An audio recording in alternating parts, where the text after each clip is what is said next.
Can you imagine a city where the sun shines brightly for an astonishing 2,800 hours a year? Well, get ready to soak up the sunshine in none other than the radiant city of Key West, Florida. Known for its tropical climate and abundant sunshine, Key West beckons you to bask in its warm embrace and embrace the carefree island lifestyle. Number one on our list is taking the iconic picture with the bright buoy at the southernmost point of the United States. The striped buoy is one of the most memorable plaques that is located here at Whitehead and South Street, about 90 miles from Cuba's coast. However, remember that this isn't the geographically southernmost point, but it has become amongst the most iconic things to signify a visit to the city. But just as with every hot picture point, you will find it incredibly busy. Recent guests recommend rising early to beat the crowds if seeing the buoy is on your itinerary. The heart of Key West, Mallory Square, is right in the middle of everything. Hundreds of visitors gather here every night to see Key West's famed sunset. The plaza faces west towards the Gulf of Mexico, and its sunset celebration is one of the most popular things to see and do in Key West. The square becomes a center of activity as people come to enjoy the drinks and entertainment offered by the many vendors that set up shop there. If you want to watch the sunset from Mallory Square while drinking a martini, go to Bistro 245 an hour beforehand to double down on the experience. Ernest Hemingway's legacy lives on at number 3, the Hemingway Home and Museum. Ernest Hemingway made Key West his permanent residence between 1931 and 1939. A trip to his house, now recognized as an important historical place, is constantly ranked as one of the most well-liked activities by visitors in Key West. In addition to gaining some understanding of Ernest Hemingway throughout your time here in Key West, you will also get an outstanding education on the city's rich historical background. The entry ticket covers the site's cost and a guided tour of the location that lasts around 20 to 30 minutes. You should be prepared to see a lot of cats when you're in the area. It's good knowing that cats who live on the Hemingway property each have 6 or 7 toes on each paw, which can be seen if you get really close to them. At number 4, the Dry Tortugas National Park is made up of 7 tiny islands near the southernmost tip of Florida.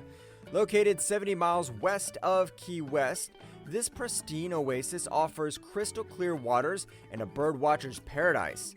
The park is mostly water, although it also has coral reefs, bird nesting places, and historic Fort Jefferson. You should definitely try snorkeling or swimming, seeing Fort Jefferson, and even camping on Garden Key if you do visit the place. With over 300 species of birds soaring through the skies, it's a sight to behold. Take a snorkeling adventure, explore Fort Jefferson, and enjoy a scenic lunch at one of the park's picnic tables. It's a tropical getaway like no other. Time to dive into history and the Harry S. Truman Little White House.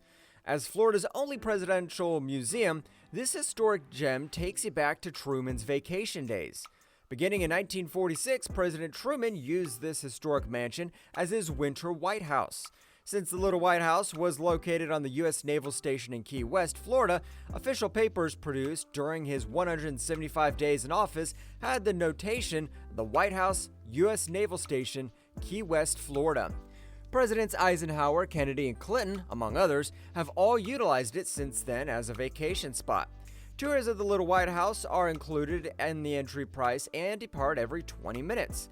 If you want to see more than what's included in a regular tour, you may pay over $500 for the VIP White Glove experience. Explore the rooms where he spent 175 days during his presidency and discover the notable figures who sought refuge within these walls. It's a presidential experience you won't want to miss. As tempting as just hanging out in Key West and watching the world go by sounds, Lazy Dog Adventures has much to offer if you want to do something fun on the water. Lazy Dog is a business run by Bonnie, Casey, and Tucker, 3 lazy dogs and their owners. It is located at the Hurricane Hole Marina and has a fleet of kayaks, some nice new paddle boards, and all kinds of swimming gear. They will take you on a tour of the mangroves and rivers, teach you how to paddleboard if needed, or give you a plan and show you where to start your journey. Even your dog can come with you.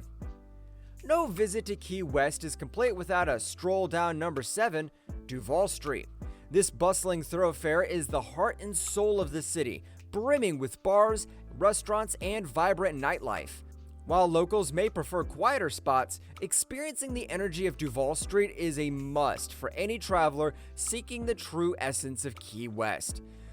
The most well-known bar in Key West is Sloppy Joe's, which opened just after Prohibition was repealed in 1933. It was a regular haunt of Ernest Hemingway's. Recently, Hank's Hair of the Dog Saloon has also been getting attention. Live music may be heard throughout the day and into the night.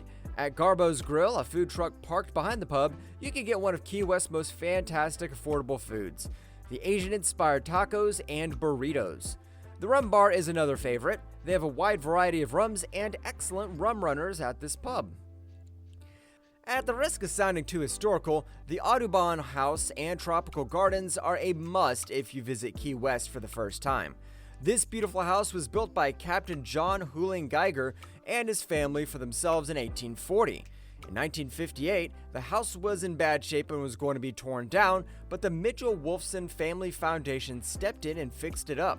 It has been well taken care of over the years, and it is now a museum that shows how a wealthy Key West family lived in the late 1800s.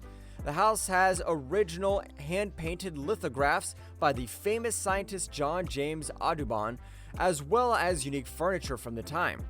Don't miss the beautiful tropical gardens with twisting brick paths that take you past unique flowers, crotons, bromeliads, and tropical palms. The West Martello Tower, also known as the Key West Garden Club, is on Atlantic Boulevard on Higgs Beach and looks out over the Atlantic Ocean.